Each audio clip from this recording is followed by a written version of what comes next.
Well, good morning. My name is Kenny Coogan. Next month, my third book, Florida's Carnivorous Plants, will be coming out. I'm very excited about it. It's been delayed literally 5 times due to COVID. They did not have paper for colored books, so it was originally supposed to be published in the spring, but it's coming out next month. If you have Facebook or Instagram, you can follow me at Critter Companions by Kenny Coogan.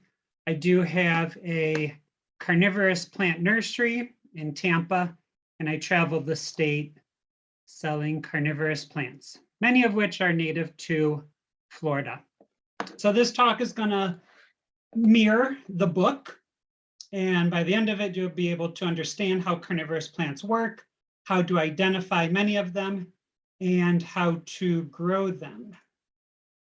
My journey started when I was in high school. The hall monitor came in and gave a class presentation, and I was so excited about it. He gifted me a Venus flytrap and a sundew the next day. And then about a month later, I killed them. Then when I went to college, I reconnected with him, and he taught us how to hybridize daylilies and how to grow carnivorous plants. That led to me starting the Western New York Carnivorous Plant Club. I'm from Niagara Falls, New York. And that eventually led me to moving down to Tampa, where I do carnivorous plants full time. I have written 5 TED Ed talks. My 5th one was just published 2 days ago, and it's about worm charming and worm wrangling in the north part of Florida. But I also have a TED talk on the world's carnivorous plants. And then I also have written 5 animated videos for the International Carnivorous Plant Society. And you're going to be seeing snippets of all of these in the presentation. So today we're talking about carnivores. We're talking about things with sharp incisors, organisms with toxins, and organisms with really strong grasping power. But we're not talking about animals. We are talking about carnivorous plants, because carnivorous plants have all of those same attributes. This is one of my favorite pitcher plants. It's not from Florida, but it does have fangs, and they drip nectar, so it looks like they're always ready for a meal. Unfortunately, there's no carnivorous plants that are large enough to eat a human. That's a myth.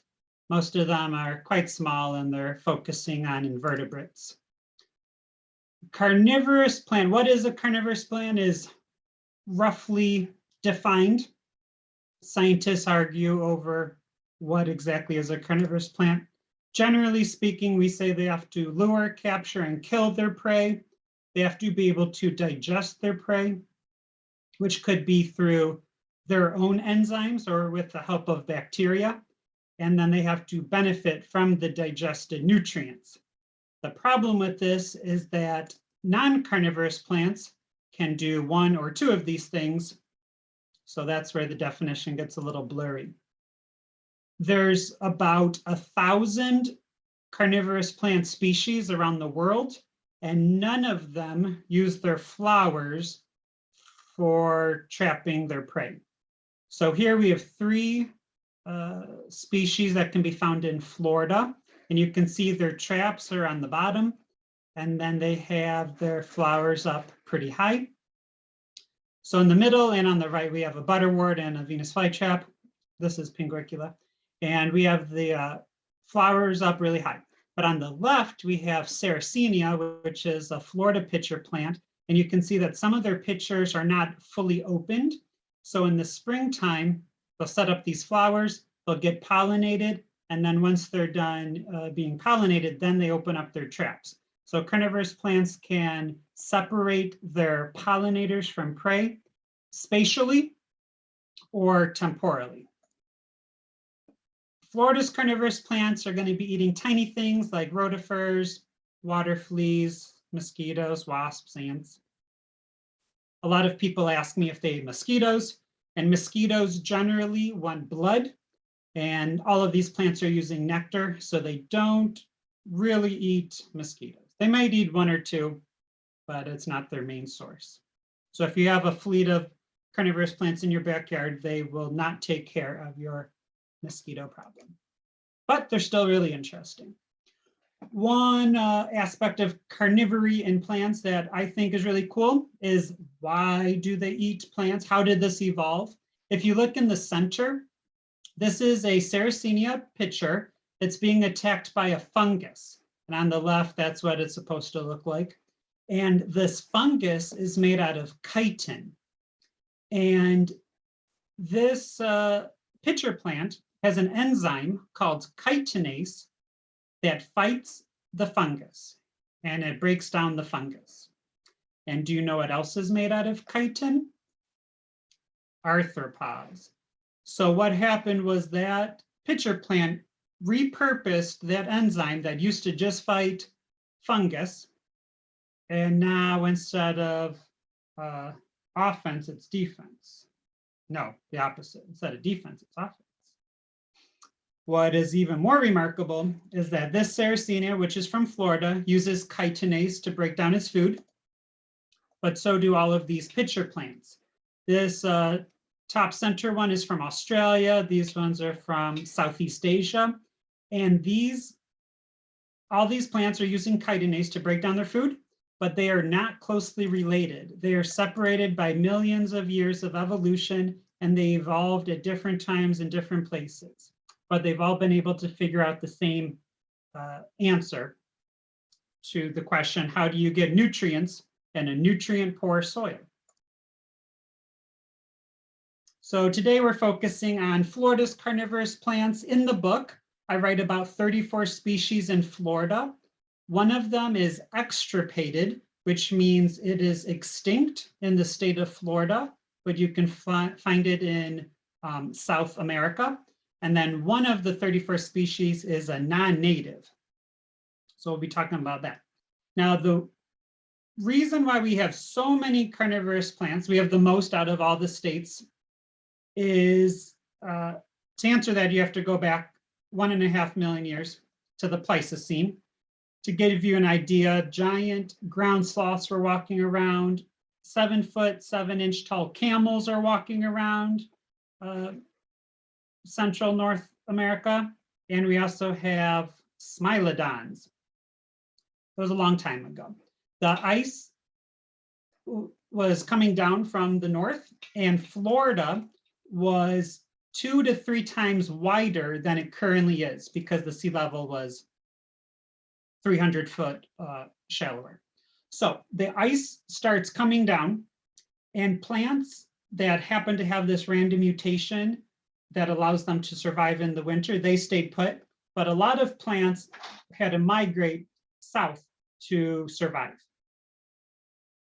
Another thing that starts happening is that our climate is changing, and we're getting a lot of lightning in Florida, and we're getting a lot of naturally occurring wildfires, and that is good for carnivorous plants because carnivorous plants photosynthesize, but they don't do it as well as non-carnivorous plants.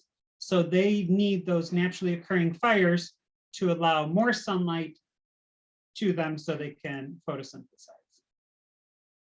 So about 20,000 years ago, as the ice shelf receded, 2 of about 40 species of carnivorous plants were able to migrate back up north. And what's a little troubling, it's a little scary, is that only 2 out of about 40 were able to migrate up north in 20,000 years. So that's pretty gradual. So we have to think about if the climate is changing faster than it did in the past 20,000 years, what is the future of carnivorous plants? So we do have a close relative of this purple pitcher plant down in Florida, but this one is all the way up in Michigan, Canada, and then this sundew is all up and down the East Coast. One place you can find carnivorous plants is underneath power lines, because mowing mimics what wildfires does. So when we mow, we get rid of the tall shrubs and trees, and that allows a lot of sunlight to those plants. I want to go back 300 years to the 1700s when the Franciscan monks came over. They were asking the indigenous people about Florida. They started making maps, and they drew Florida like this, just a bunch of series of islands. And the indigenous people said you could canoe from one side of the peninsula to the other side. That's how much water we had in Florida. And what did the businessmen and the business tycoons think about that? They wanted to change it. So starting in the 1800s, we started trying to drain the swamp. We tried to start draining the Everglades. 300 years ago, the Everglades were 6 to 8 feet, the water level was 6 to 8 feet taller than it currently is. So we were able to drain it a little bit, but of course that's not really good for the ecosystem.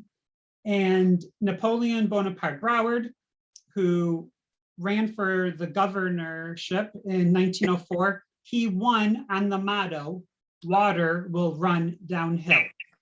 He wanted to make a Jeffersonian agriculture utopia. Frank Stoneman was a writer at Miami Herald. He said that yes, the wetlands was a wasteland, it was useless, but he argued that we should not be trying to drain the wetlands because it was too much of effort, too much time. Around early 1900s, Mayman Jennings, she was the president of the Women Federation of Women's Clubs of Florida. And she was also on the Conservation Committee. And she started looking at surveys of the Keys and the Everglades. And she started noticing that we have really unique flora and fauna that should be protected and celebrated, and that Florida could probably be this major tourism destination just based on the wildlife and the plants. She was nicknamed the mother of Florida forestry, and she was able to start a couple of national parks. Minnie Moore Wilson, around the same time, she was European, and all the Europeans were pushing the Native Americans into the Everglades because they thought it was a wasteland and they wanted the drier ground. Minnie Moore Wilson, instead of wanting the Native Americans to assimilate into European culture, she wanted to assimilate into theirs. And she saw how they could be sustainable and how they were one with nature. And she also wanted to celebrate their culture and our wildlife. A little bit later, in the 1920s and 30s, we get Marjorie Stoneman Douglas. She's quoted as saying, "It is a woman's business to be interested in the environment. It's an extended form of housekeeping." In 1947, after 5 years of researching the Everglades, she published The Everglades River of Grass. And then a few months later, the Everglades in 1947 became a national park.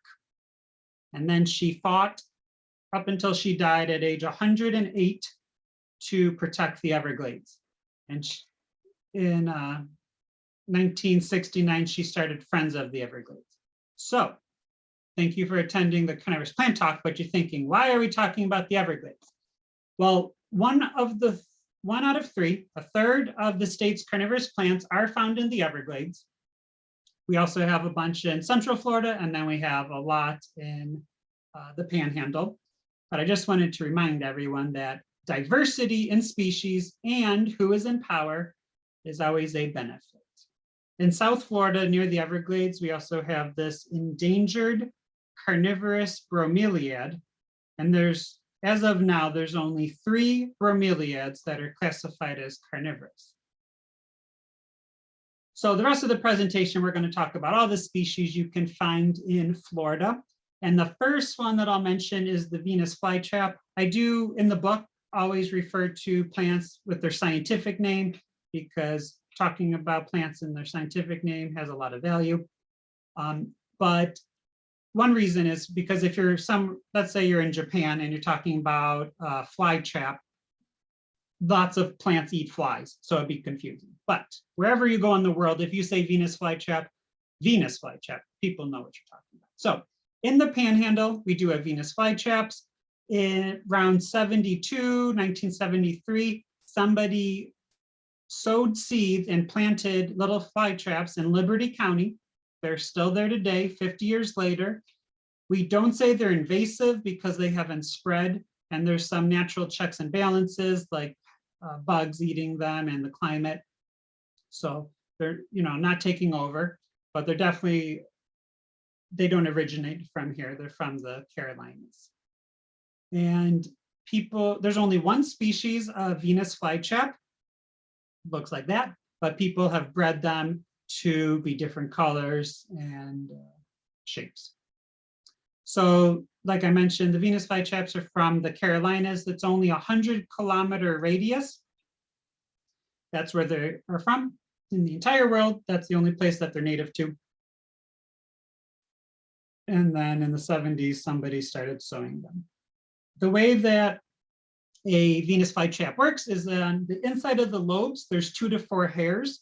And if you touch one of those trigger hairs, a little calcium action potential happens, but a little calcium wave happens. But you have to touch that trigger hair twice within about 20 seconds to get the action potential to be big enough for water to move from the inside of the trap to the outside.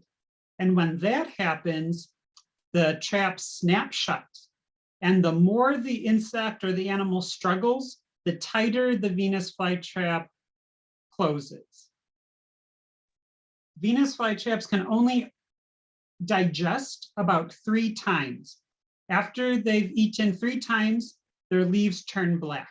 And generally speaking, carnivorous plants have a much higher rate of leaf turnover than non-carnivorous plants. So if you're growing a Sarracenia or a sundew or a Venus flytrap and you're noticing a lot of brown and black, it's normal. You should be also experiencing a lot of new growth in the center. So this plant on the left, one plant has, let's say, 10 leaves. So that means it can eat 30 times. But each time it eats, it gets nutrients, and then it should be producing out more leaves. All right, the next group are the Sarracenia, which are very charismatic. We have 7 types of Sarracenia. The way that they work is underneath their lid, they have nectar, and in that nectar, they have a chemical called choline, which makes the bugs drunk. It's the same chemical as poison hemlock. And then they fall down. There's some digestive enzymes in the bottom of the pitcher, and it takes about 2 weeks to 2 months for them to digest their food. If a larger organism falls in, like a frog or a salamander, they usually can just crawl out and they're fine. So these are some of the species and subspecies that we have in Florida. So for instance, Sarracenia alabamenensis, that's from Alabama. We do not have Sarracenia alabamenensis subspecies alabamenensis because that's only in Florida. So we have the subspecies warei. Same with rubra. We don't have rubra, subspecies rubra. We just have the subspecies galfensis. For Sarracenia flava, same thing. We don't have just flava. We have different varieties of it. Flava in Latin means yellow. So these ones have yellow flowers. What's really cool is that these also have a ring of nectar on the top of the lid. And if you're a wasp, you can imagine how tempting that is. You have this huge landing pad, and then you also have all this nectar. So the subspecies or the varieties that we have ornata and we have rubricorpora. These are the same species, just different varieties. And then we also have rugelia, which is called the cutthroat pitcher because it has a red splotching on its throat. We also have the white top pitcher plant, which is Leucophylla.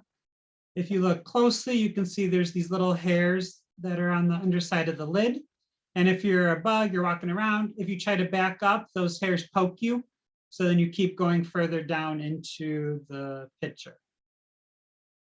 Sarracenia minor was the very first pitcher to ever be discovered in the 1500s in Florida. And then it took about 300 years for scientists to figure out that Sarracenia were carnivorous. We also have Sarracenia psittacina, which is the parrotbeak pitcher plant.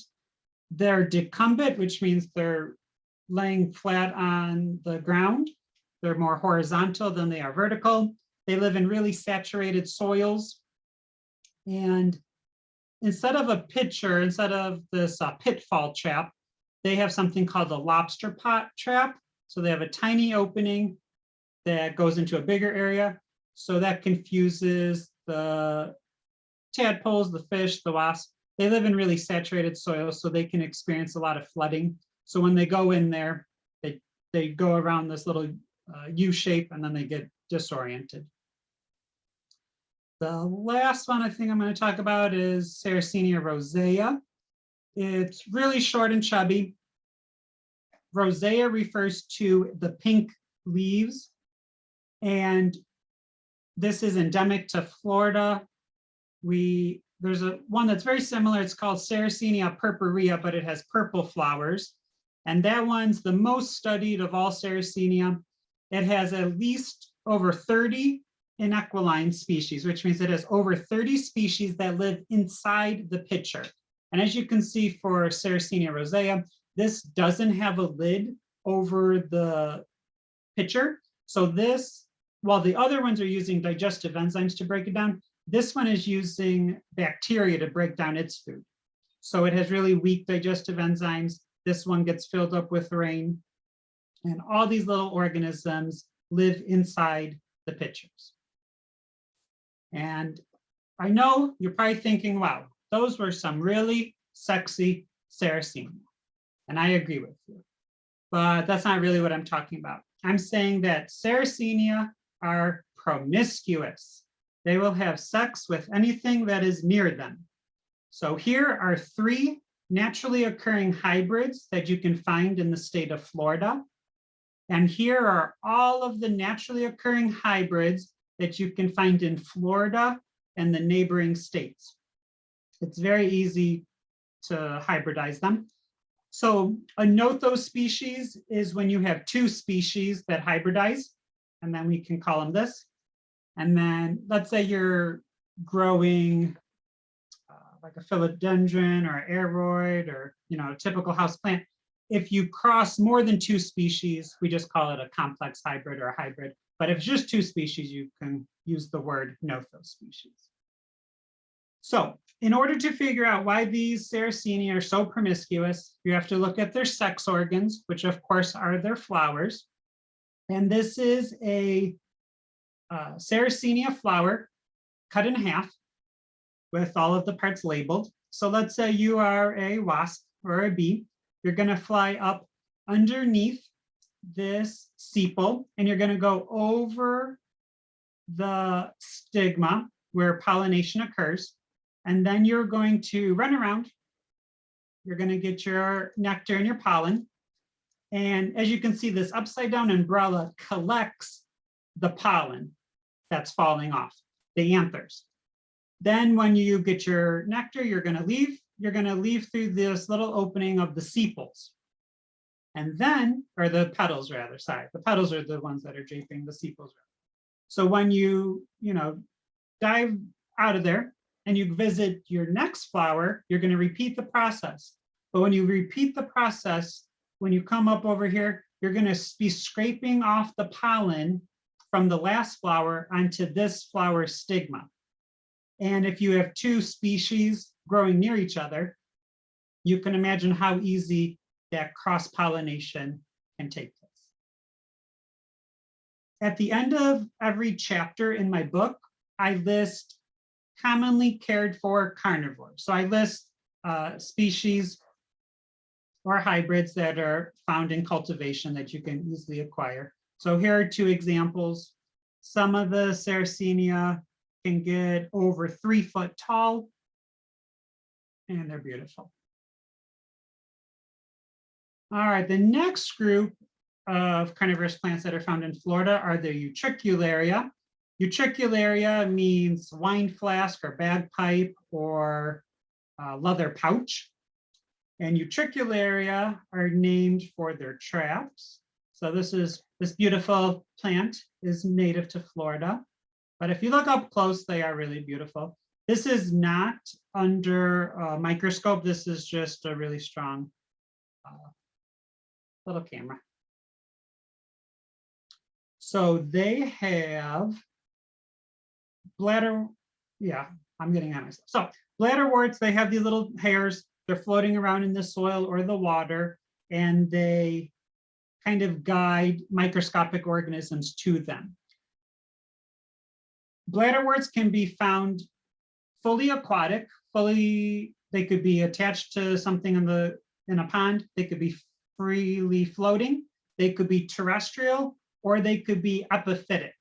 In Florida, we do not have any epiphytic ones, but we do have about 15 or 16 aquatic and terrestrial ones.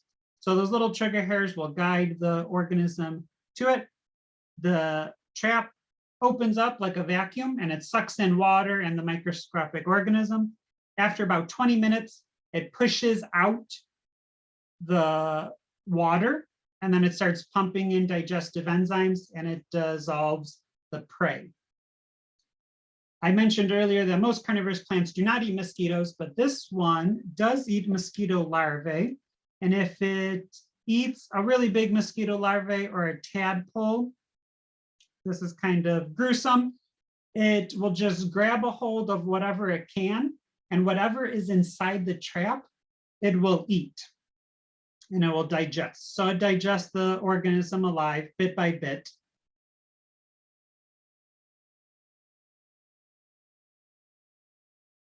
Here's a beautiful picture of Utricularia. Oh, just kidding.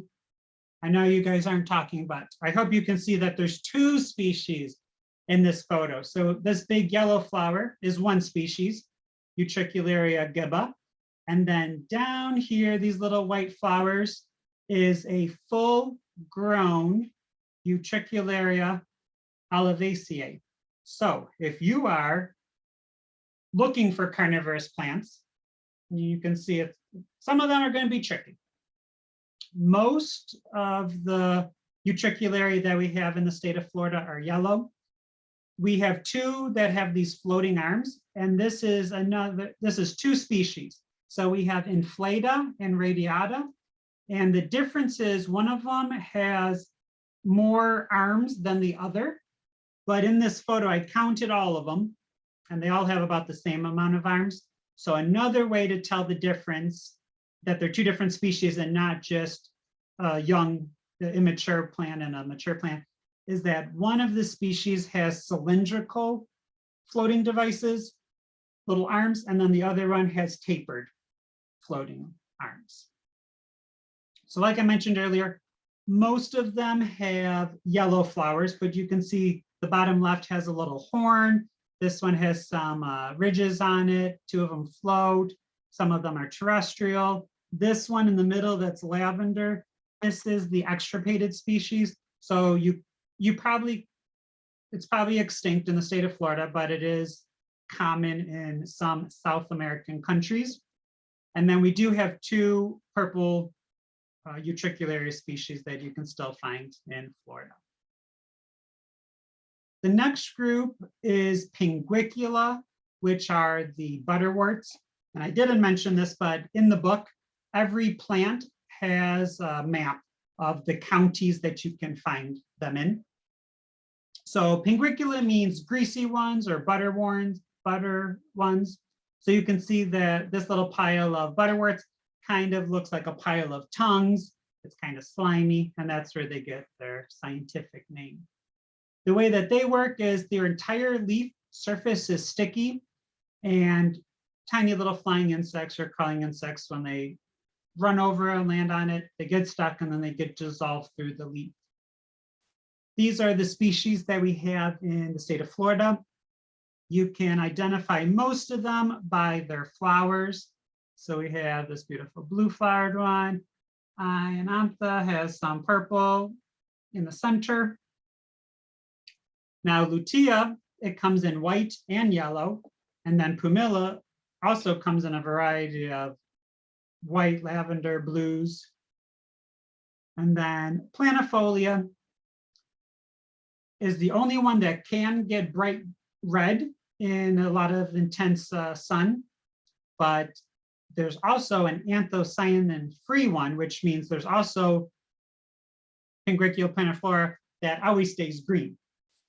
These ones, compared to the other ones, other species, can live in really saturated soils, and you can see this one is in a completely flooded area, and they can still capture small microscopic organisms when they are flooded. This one you can sometimes get in cultivation, and then Pingricula primuliflora is very common in cultivation. This one, in addition to reproducing by seed, reproduces vegetatively. So right here at the tip of its leaf, it's producing 3 or 4 pups, and you can gently take those off and start a new colony. Here is Pingricula primuliflora in the wild. It's sometimes called the clear water streamed Pingricula. As you can see, it's on this little mud island in the middle of a stream. This is my favorite picture of the entire book. In May, every May, it's World Carnivorous Plant Day. It's the first Wednesday of May. And this year, the person who won the photo contest had a photo that was very, very, very similar to this, except they took their photo in Texas. The next group are the sundews, Drosera, and you can see these are, some of them are stuck in the panhandle and others are all over Florida. We have brevifolia and capillaris. The difference between these two, they're both very tiny, they're both red. The difference is one of them is sticky on the petiole, and then one of them is not. The way that they work is the same as the butterworts. They have all these little glandular hairs that act like glue. The bugs think it's water, they're going to come and drink, and then they get stuck, and then they get dissolved through the leaf. Another species that we have is Intermedia. It lives in pretty saturated areas, and it can experience some flooding. Drosera filiformis variety floridiana is a pretty big one, maybe 8 to 10 or 11 inches. They're very upright. Filiformis means thread-like, so they have really skinny leaves and they just glisten in the sun and they're beautiful. They're red and orange. You can also see all carnivorous plants in Florida are in nutrient-poor soils, but these are really growing in really sandy conditions. And then the biggest species that we have in Florida is Tracei. These can get 16 to 20 inches tall. Most of the sundews around the world will open up one flower at a time, one a day, and then you can harvest dozens of seeds and you can start a little colony. And the last carnivorous plant that we have in the state of Florida is that Carnivorous bromeliad. You can see it's just in 2 or 3 counties in the southern tip.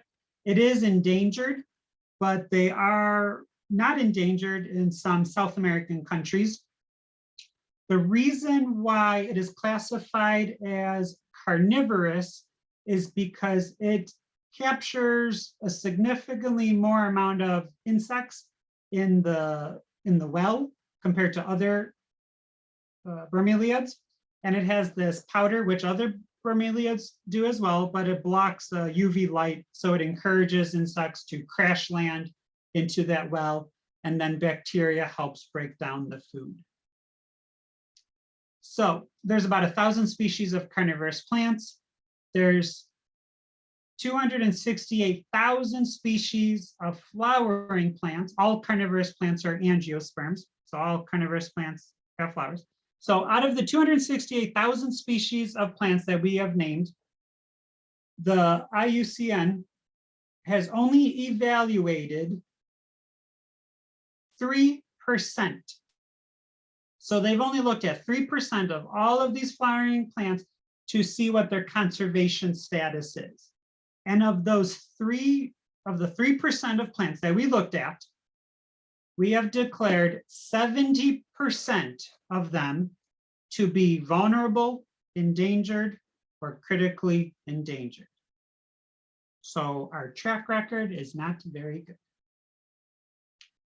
Carnivorous plants are disproportionately more endangered and threatened than non-carnivorous plants. The biggest threat to sundews around the globe is agriculture, habitat destruction, too many chemicals. For Sarracenia, we have a lot in Florida, and they're all in the southeast, and then there's one that goes up the coast and up into Canada. Their problem is invasive species, pollution, over collection, like poaching and agriculture. And this is in order. So the biggest problem is natural system modification. That means we're building houses where Sarracenia used to live. 40 years ago, we used to be building malls where Sarracenia used to live. So over collection is a problem, but not as bad as invasive species and pollution.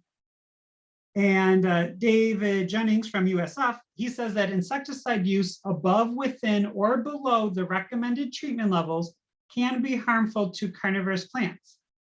And I'm in Hillsborough County. I know my master gardeners very well, and they're quick to point out that big agriculture, big ag,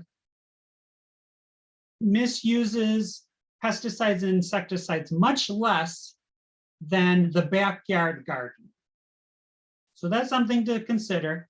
We need to be educating the backyard gardener about the proper use of insecticides and pesticides, because it affects so many other things. And then the last one we'll talk about is Utricularia. Their biggest problem is pollution, specifically the eutrophication, the oversaturation of nutrients in environments. They cannot handle it. So why do we care that carnivorous plants are disproportionately endangered and threatened? Well, let's say you're a jerk and you have a speciesist view where you value humans over everything else. Well, carnivorous plants can help out humans.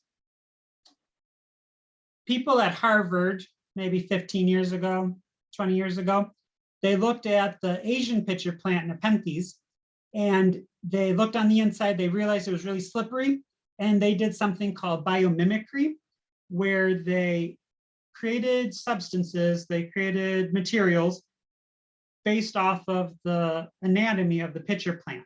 And because of that, they've been able to create frictionless blood and oil transfusions, self-cleaning windows, and other self-cleaning materials like self-cleaning urinals.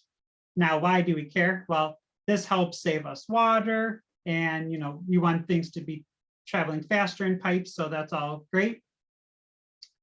In Southeast Asia, the same plant is used to help cure burns. It could be used as an eye wash. You can use it as drinking water. It can help with asthma, and it can help with pain relief during childbirth. Back in America, Sarracenia purpurea. Inside, they've been able to figure out that a chemical stops herpes, the herpes virus. And sundews just recently, just in the past 2016, so just in the past couple of years, they did the same thing. It's called biomimicry. They copied what the sundew is, and now we have sutures based off the sundew that you can use internally, and where the surgeons don't have to remove it. Aldo Leopold, the famous conservationist, once said, there are some who can live without wild things and some who cannot. And while that's a great statement, we're kind of figuring out that we all need wild things and wild places. So carnivorous plants, they are beautiful, but they also serve a really important ecological niche. Wetlands, of course, are kind of like our kidneys. They help filter out toxins. So we want to save the beautiful carnivorous plants of Florida. So how can you help? One way is you can educate others about the value of wild habitat. So I host a weekly radio show on WMNF 88.5 Tampa. And a couple of weeks ago, we had some Eckerd College professors on talking about microplastics. And we asked them, what's the biggest thing that the listeners can do to fix the microplastic problem? And my co-host said, stop using plastic. But the professor said, the best thing that you can do is to educate others about the misuse of plastic. Because if you stop using plastic, that's good. But if you tell 10 people and they stop using plastic, and they tell 10 people and they stop using plastic, that's how you get a momentum. That's how you get a movement started. So how can you help save carnivorous plants? You can educate others. Another thing you could do is join and support the North American Sarracenia Conservancy. They buy up large swatches of land where Sarracenia live or used to live, and they protect it from development. You can also join the International Carnivorous Plant Society and donate to their education or conservation funds. And you can plant native plants in your yard. So the last segment is, how do we grow Florida's carnivorous plants? Okay, the biggest thing about carnivorous plants in general, just not Florida's, but from all over the world, is that they need pure water. The best thing you can do is give them rainwater or reverse osmosis water or distilled water. But I just give all of mine rainwater. I have 5 50-gallon barrels, and that lasts me through the year. For most of Florida's carnivorous plants, they want to be sitting in water all the time. So here is a tray of water with the plant sitting in it. Most carnivorous plants from Florida want to be sitting in 1/4 to 1/8 of an inch of water all the time. If they dry, they die. They want to be saturated all the time. Having a carnivorous plant in a single pot looks pretty nice, but it's not as nice as seeing the giant patches of them out in the wild. So one way that you could mimic that is you could repurpose some claw-footed tubs. You could get some kiddie pools.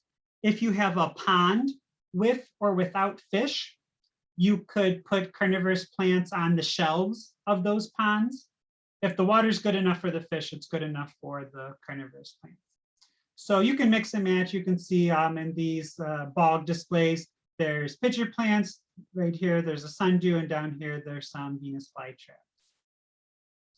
For the substrate, historically speaking, people have used half peat and half perlite. So you could, historically speaking, you could buy this huge thing at a big box store for about $10. You could also do half sphagnum and half perlite. Now, during COVID, we realized that peat is not really sustainable. It takes thousands of years for sphagnum to decay and turn into peat. And then when the borders closed, it was hard to get peat from New Zealand and Canada. So some alternatives include cocoa core and coconut chips. So both of these are byproducts of coconuts. It's the outside of the coconut.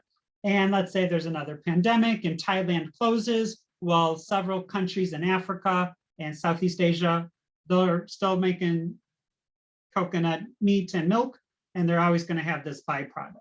The thing about these two products is that you need to rinse them.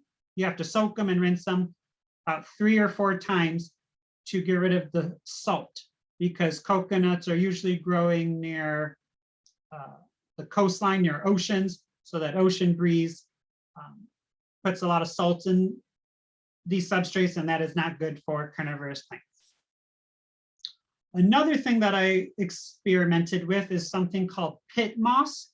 And pit moss is a peat alternative, and pit moss is just made out of recycled paper products and cardboard. You cannot just use that. You're going to have to mix it with like half of that and half perlite is a good combo. pretty much all of Florida's carnivorous plants need to be in full sun, full Florida sun. Yes, many of them are from swampy, boggy areas, but those areas are still getting full sun. Full sun means like a vegetable garden, 8 hours or more. The more sun, the brighter red and more colorful the plants will become. So that's the Florida's carnivorous plants, but my nursery actually specializes in nepenthes, which are from Southeast Asia. And here are some beautiful different species and hybrids. I love the ones with the fangs, like I mentioned earlier. And they need pretty much the same requirement as the Florida species, except they want to be grown in shade or bright indirect sun like an orchid, and they do not want to sit in water. They just want to be kept damp. My book is available next month. You can order your signed copies at kennycoogan.com/shop. And I would like to thank you very much for inviting me. Thank you, everyone. Thanks, Kenny. That was fascinating. Fascinating. I'm from South Africa, and we have everybody collects kind of carnivorous plants. And what was the last one you showed us? I won't get the scientific name, but I've got one of those, and it definitely is much happier in like dappled light. It's there with my orchids, and it doesn't like to sit in water like the ones that I'm used to keeping. I really love the photography too. Those pictures are just gorgeous. I said I've never really considered carnivorous plants before. I'm definitely inspired now to go give it a shot. Wonderful, yeah, and all of the pictures that were in the presentation are in the book. Does anybody have questions before I ask some of the questions I have? Anybody? Just remember to unmute yourself. Yeah, just unmute and ask. Okay, I'm gonna ask, and then if anybody else has. I just also have to say that I've used coconut coir pretty much all my life. I didn't ever know that I had to rinse it. So thank you. That was pretty significant to find that out. And yes, so it's I've been to many countries, they always grow on the ocean, but I've never thought about rinsing coconut coir when I use it. You definitely have to for carnivorous plants. I have a, is my camera working? Yeah, I have a TDS meter.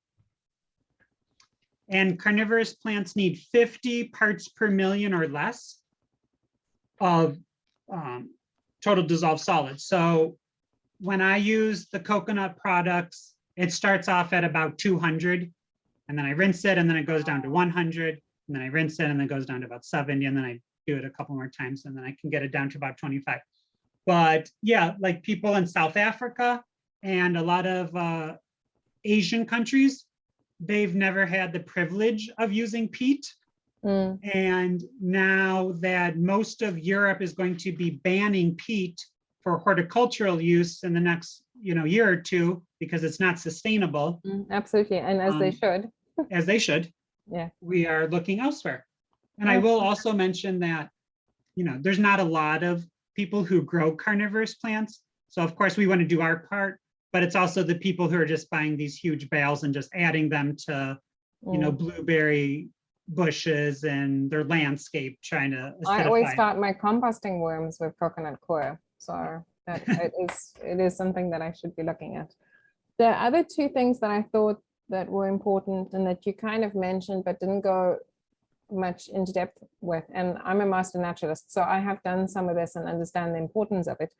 But you touched on fire, and what is significant is where we used to have a lot more naturally occurring fire, which was really good for these habitats, we have been suppressing fire, right? And so we don't have natural fire going through these areas and maintaining the areas where these plants would naturally be growing. So fire is a lot more important than we think to maintain these habitats and for these plants. So you did mention fire, but you didn't mention how important it is to have that. You said it clears the light, but it also just is really important for all of those habitats. I don't know if you want to say more on that. Yeah, in the book, I have a whole section on fire ecology and how it's important. But the presentation, I don't know how long you wanted me to talk for, No, but you did perfect. You did I perfect. try to condense it as much as I can. And the other thing you did mention, and you started mentioning different things, is why should you care? I think we have different reasons why we care about things. And so if you have if you can prepare yourself with a list of different things that might speak to different individuals about the things that they might care about, money, they might care about the environment, or they might care about not getting eaten by bugs.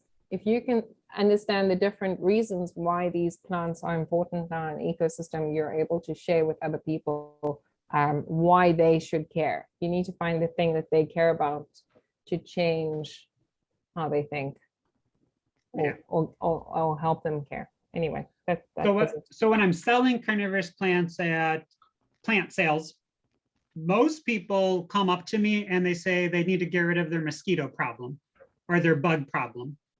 And I always tell them, like, even if you bought every single carnivorous plant, you're still going to have insects. And a thing that so the radio show that I do is called Sustainable Living. And one thing that we say pretty much every week is that just because it creeps and crawls doesn't mean it's a bad thing. So we always have to talk about, like, oh, the caterpillar is supposed to be eating that plant. Yeah, I'm with you on that. You're speaking to the choir.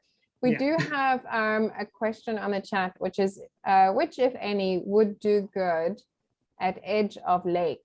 Where to find them? Pauline, could you maybe elaborate a bit more on that? Maybe which of these plants would do well if you planted them at an edge of a lake? Yeah. And if you knew which those were, where would she be able to find them? I think that's the question. Yeah, so correct. it would probably be, it's really not recommended that you plant them in the ground, only because it would be hard to monitor how wet they are. Because like when the rainy season, they might be flooded and they're not going to really appreciate that. And then in the dry season, they might become too dry.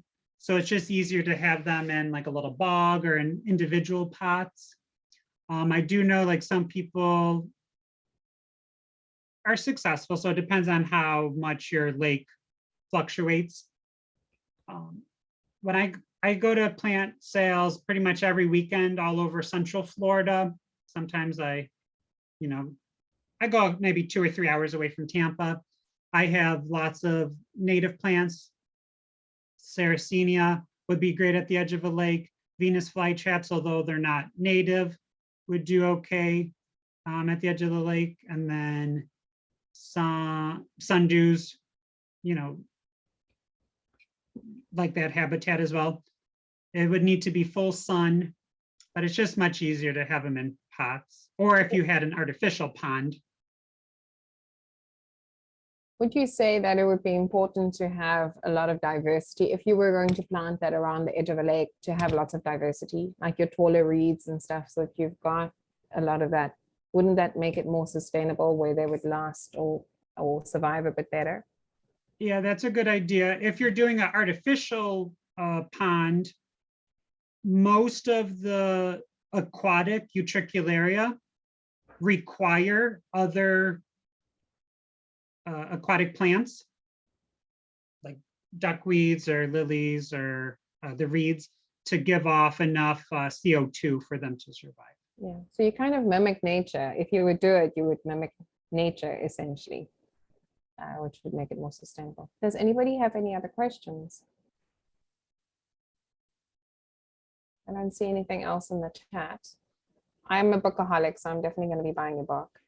Oh, wonderful. Is it available on pre-order? Yep, it's available on pre-order. Okay. Won't you please share the link in the chat for the pre-order of your book? Exactly. And also the link to your website, which is probably also the same as your pre-order link. Yeah. Thank you. And where do you live? In Tampa? Yeah. Okay. Thank you. Right, So if you guys go to the chat, you can find a link there to the pre-order to Kenny's book. And then his website is kennycoogan.com. Yeah. And there's a bunch of information there, and there are plants for sale if you want to get started on some of those plants, and an entire page dedicated to chickens. So, and I'm a chicken keeper, so there we go. Okay, so I want to thank you, Kenny, on behalf of the extension and the Master Runner Group for coming by. This is an amazing presentation. I really enjoyed it. I'm going to stop recording now. Okay. I'm very